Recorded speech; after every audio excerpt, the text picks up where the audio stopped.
नमस्कार नमस्कार all friends, कैसे हो स्टूडेंट्स। हमारा जो चैप्टर चल रहा था बहुपद, उसके अंदर हमने 3.1 क्लियर की और 3.2 की शुरुआत में कुछ बेसिक आपको बताया। अब देखिए स्टूडेंट्स, 3.2 में एक और क्वेश्चन किस प्रकार का बनता है उसके बारे में हम बात करेंगे। वो क्या होता है कि भाई एक किसी बहुपद दिया जाता है, उसके दो शून्यक दिया जाता है या कोई एक शून्यक दिया जाता है।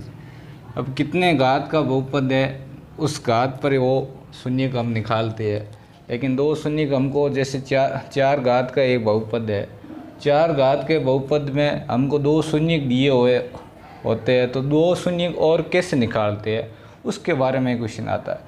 या 3 घात का बहुपद दिया होता है, किसी एक शून्यक दिया हो, दो शून्यक कैसे निकालते हैं उसके बारे में हम बात करते हैं। तो हमारा एक क्वेश्चन है, हम देखते हैं कि भाई किस प्रकार का क्वेश्चन आता है वो देखते हैं।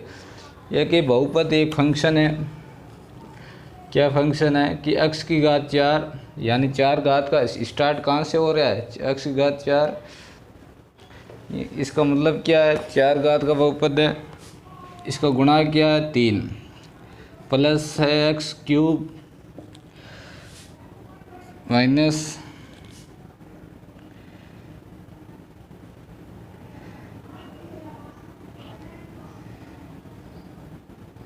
देखिए यहाँ पर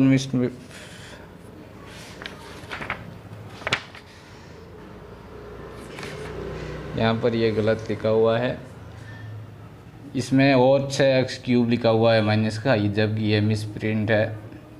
यहाँ पर ये -2x square minus 10x minus 5। अब क्या लिखा है कि सभी शून्य ज्ञात कीजिए। क्या ज्ञात करना है हमको, सभी शून्य ज्ञात करना है। तो देखिए साथियों, सभी शून्य ज्ञात करना है और क्या दिया हुआ है, दो शून्य हमको दिए होते हैं, दो शून्य दिया होता है। कितना, √5/3 और -5/3, ये हमको दो शून्य दिए होते हैं। अब देखिए दोस्तों, इस प्रकार ये दो शून्य दिए होते हैं, तो हम सबसे पहले क्या करते हैं, हम देखते हैं कि कितने घात वाला बहुपद है। 4 घात वाला बहुपद है, तो हमारे दिमाग में आता है दो शून्य ये हमारे पास है दिए, और दो शून्य हमको निकालना।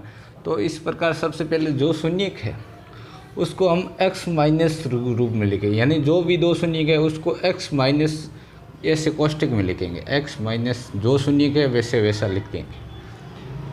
समझ आया आपको, यानी दो कोष्टक बनाएंगे, x को माइनस करके दोनों शून्य को। अब पहला शून्य क्या है, √5/3 है, लिख दिया। दूसरा क्या है, माइनस का है, माइनस का √5/3 है, लेकिन माइनस यहाँ पहले दिया हुआ है, तो माइनस और ये माइनस क्या हो जाएगा, प्लस हो जाएगा। तो क्या हो जाएगा ये, अब ये दो शून्य दिए होते हैं, ठीक है। इन दो शून्य से हमने, ये दो शून्य दिए होते हैं, इस दो शून्य से हमने क्या बना लिया, गुणनखंड बना लिया। क्या बना लिया, गुणनखंड। किसका, किसी इसका एक पार्ट है ये गुणनखंड। अब इसको हम गुणनखंड का सही रूप लिखते हैं। सही रूप के क्या मतलब, आपने एक पढ़ा है फॉर्मूला, क्या पढ़ा है, a minus b a plus b हमेशा होता है a² माइनस b²। ये फॉर्मूला आपने छोटी क्लास में पढ़ा है, 7वीं और 8वीं। तो यहाँ से देखिए a minus b a plus b, a minus b a plus b, ये सिद्ध हो रहा है। इसका मतलब कि इसको हम किसके रूप में लिख सकते हैं, इसके रूप में लिख सकते, b², यानी इसको स्क्वायर करेंगे तो अंडर रूट कट जाएगा 5/3। अब ये एक गुणनखंड का एक रूप बना लिया। अब देखिए साथियों, हमको इसी का एक छोटा गुणनखंड बनाना है, ये बड़ा से छोटा बना है, इससे ही अब क्या, ये गुणनखंड हमको कैसे बनाना है, सिंपल सीधा। अब यहाँ पर ये भिन्न वाला है, तो इस भिन्न को हम चेंज करते हैं। तो क्या करते हैं, इस भिन्न को चेंज करने से हमने पिछले वीडियो में आपको सरल भाषा में समझाया हुआ है कि किसी भी भिन्न को कैसे चेंज कर दे, या इसे ये तिरछा गुणा करके जो है उसको बाहर निकाल दीजिए। यानी यहाँ पर क्या है 5/3 है, तो 3 को बाहर निकालना है, यानी ऊपर से 1 निकालना है, नीचे से 3 निकाल दिया। अब यदि यहाँ से यहाँ पर हम क्या करेंगे, इसको 3 से गुणा कर देंगे और यहाँ से 3 से गुणा करेंगे तो 3/3 कट जाएगा। यानी ऊपर नीचे 3 से गुणा करना है हमको, ऊपर नीचे 3 से गुणा करना है। समझ आया आपको? तो हमारे पास ये आ गया। ये कैसे आया? यानी ये जो गुणनखंड है, इस दोनों पद को ऊपर और नीचे हमको 3 से गुणा करना है। ठीक है, तो मैंने किया 3x² बटा 3 माइनस 5 गुणा 3 बटा 3। तो देखिए यह 3 से 3 कट गया, यह 3 से 3 कट गया।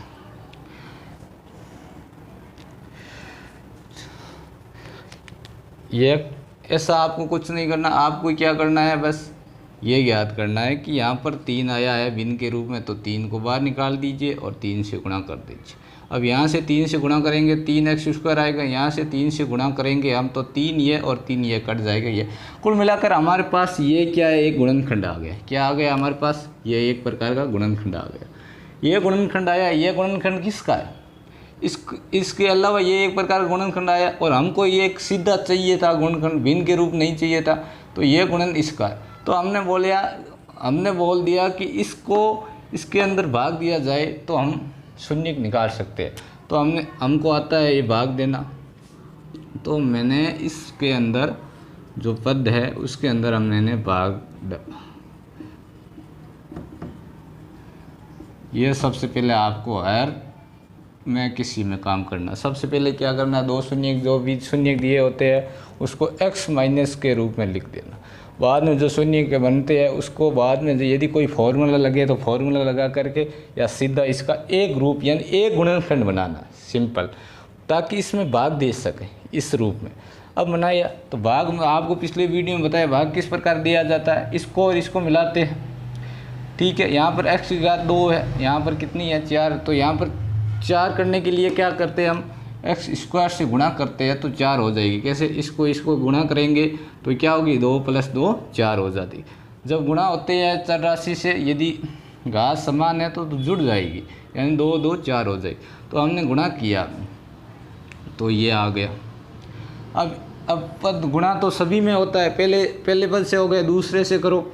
दूसरा क्या होगा, x² और 5 से गुणा करेंगे तो क्या होगा, -5x²। लेकिन यहाँ पर x³ है तो यहाँ पर कुछ नहीं है, तो यहाँ पर अब इस x² के नीचे ये लिखना है 5x²।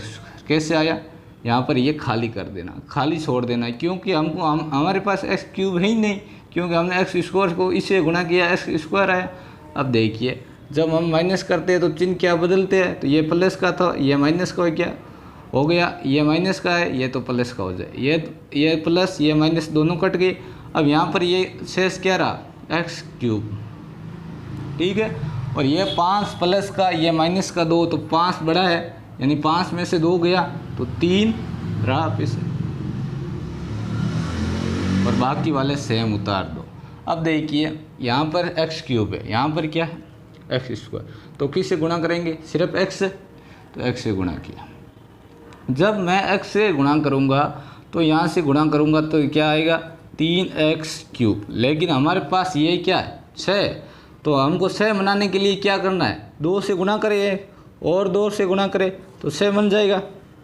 समझ आया? तो इसका मतलब हम 2x से गुणा करेंगे, किससे 2x यानी 2x से गुणा करेंगे। गुणा कीजिए तो 6x³।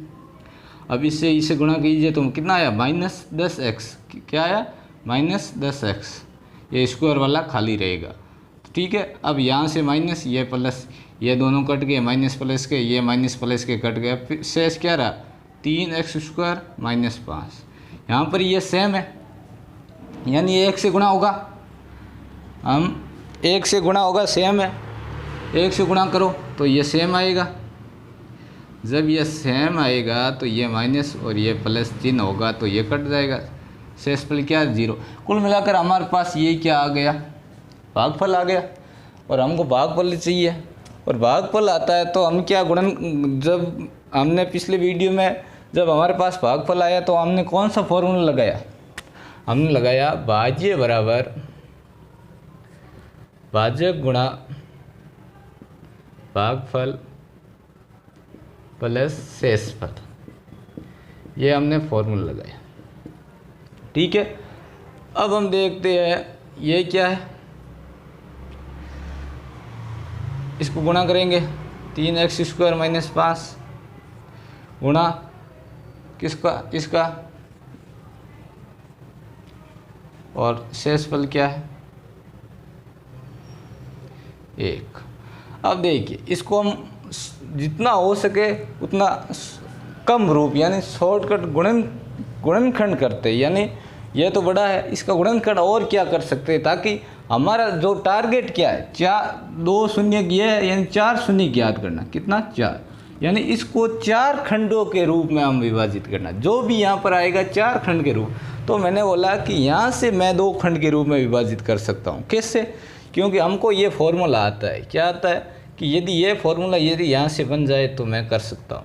तो भाई ये तो बन रहा है भाई साहब, कैसे बन रहा है, देखिए यहाँ से ये √5 हो जाए तो स्क्वायर हो जाएगा, और ये स्क्वायर ही है, वैसे आपको आता है, समझ आया आपको, क्या आया कि 3x² है, और इसको ये क्या बन जाएगा, इसको हम इस रूप में लिख सकते हैं भाई साहब।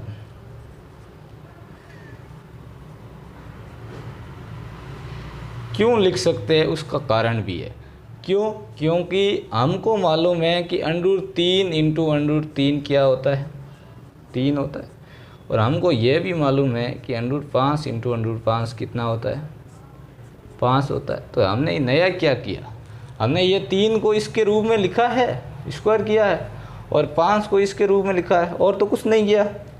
ठीक है, यानी इसको सही रूप में लिखा। ये क्यों लिखा इसका भी कारण आपको बता दिया मैंने। ठीक है, अब देखिए साथियों, ये तो एक रूप हो गया। अब इस रूप से ये फॉर्मूला बन गया। अब हमारे पास ये बना या नहीं बना, a² b², यानी इसको किस रूप में लिखेंगे, इसको किस रूप में लिखेंगे हम, ये एक। अब दूसरा, यानी इसको भी हम बनाए, यहाँ से तो क्या होगा 2 खंड आ जाएगा, 2 आएगा, क्योंकि 1 2, अब 2 यहाँ से आना चाहिए।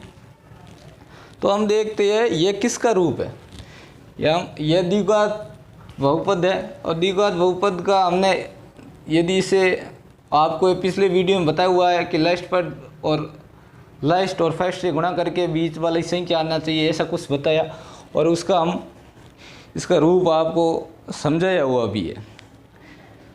जब इसका हम करेंगे तो इसका क्या आएगा, x+1 का स्क्वायर आएगा। ठीक है, क्यों आएगा, जो आपको बताया हुआ है पिछले वीडियो उसी तरह से कर लेना। अब देखिए यहाँ से क्या आया हमारे पास, √3x + √5 और √3x माइनस √5, और यहाँ से क्या आया x+1 ये 4 खंड हुए या नहीं हुए। हमारा टारगेट यही है 4 खंड बनाना, कितना 4, यहाँ से 4 खंड हो गए, यानी गुणनखंड 4 हो गए। अब हम सभी को हम शून्य कैसे ज्ञात करते थे, शून्य किसी गुणनखंड को 0 के बराबर करते हैं तब शून्य, अब हर किसी को हम क्या करेंगे 0 के बराबर करेंगे, 0 के बराबर कीजिए। यहाँ से क्या आएगा, ये -5 अंडूर में इधर चला जाएगा, यहाँ से x बराबर √5/3, ये तो माइनस का जो हमको दिया हुआ है। ठीक है, ये तो हमारे पास है, हम हमारा टारगेट मेन इसका ही था, क्यों 2 शून्य हमारे पास था। ये टारगेट आपको यदि ये आ गया समझ तो ये तो नॉर्मल है, क्योंकि ये तो हम कैसे भी करके शून्य हमारे पास दिए होते हैं क्वेश्चन में, हमको इसके ये 2 गुणनखंड याद करने थे मेन। ठीक है, इसी प्रकार पहला ये गुणनखंड, दूसरा गुणनखंड क्या आएगा, दूसरा गुणनखंड यहाँ से आ जाएगा x बराबर प्लस में √5/3। ठीक है, तीसरा क्या यहाँ से आएगा x बराबर -1, और चौथा क्या आएगा यहाँ से x बराबर -1। ठीक है, 4 गुणनखंड आ गए, 2 तो -1 है और 2 हमको दिए होते हैं। इस प्रकार यह किसी भी बहुपद के कितने घात का आता है उसी का वो जितना 4 घात का है तो 4 शून्य किया हम शून्य ज्ञात कर सकते। इस प्रकार ये 3.2 का बेसिक है, यानी ये 3.2 में ये हम सेम क्वेश्चन करेंगे। यदि आपको ये समझ आ गया तो हम 3.2 में और करेंगे आपको, और जितना प्रैक्टिस ज़्यादा करेंगे उतना ज़्यादा हमको समझ आएगा। अब यहाँ पर आपको एक बार रिवाइज करा देता हूँ। क्या किया हमने सबसे पहले इसका गुणनखंड का सरल रूप बनाया। तो हमने बोला कि इसका गुणनखंड का जो 2 शून्य गए इससे हमने 2 गुणनखंड बना दिए। अब बनाए हमारे पास फॉर्मूला था तो हमने इस रूप में बना दिया, ठीक है। बाद हमारे पास ये सरल गुणनखंड का रूप आया तो हमने क्या कि एक गुणनखंड को इसमें भाग दिया जाता है तो हमारे पास भागफल जो आएगा यही भी एक प्रकार का गुणनखंड आएगा, ठीक है। क्यों गुणनखंड? क्योंकि शेषफल हमारे पास 0 आ जाए, ठीक है। जब शेषफल 0 आता है तो इसका ये और ये गुणनखंड होता है। ये एक अब हम क्वेश्चन करेंगे कि हम क्वेश्चन आएगा 3.2 में कि जांच कीजिए कि ये इसका गुणनखंड है या नहीं।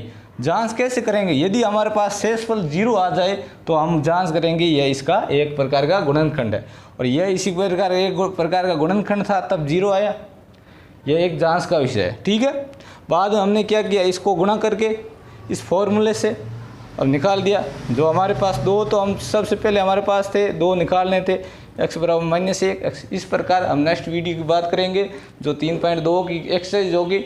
आप हमारा यदि वीडियो ये अच्छा लगे तो लाइक कीजिए और ज़्यादा से ज़्यादा शेयर कीजिए ताकि उन लोगों तक, उन स्टूडेंट्स तक पहुंच सके ये अच्छी ट्रिक जो आज तक किसी स्टूडेंट ग्रामीण क्षेत्र में हो या कहीं पे भी देखा नहीं है सर। इसलिए आपसे ये निवेदन रहेगा, ये प्यार रहेगा कि आप इसको ज़्यादा से ज़्यादा शेयर कीजिए। और अभी तक यदि आपने हमारे चैनल को सब्सक्राइब नहीं किया है तो हमारे चैनल को सब्सक्राइब कीजिए। धन्यवाद दोस्तों।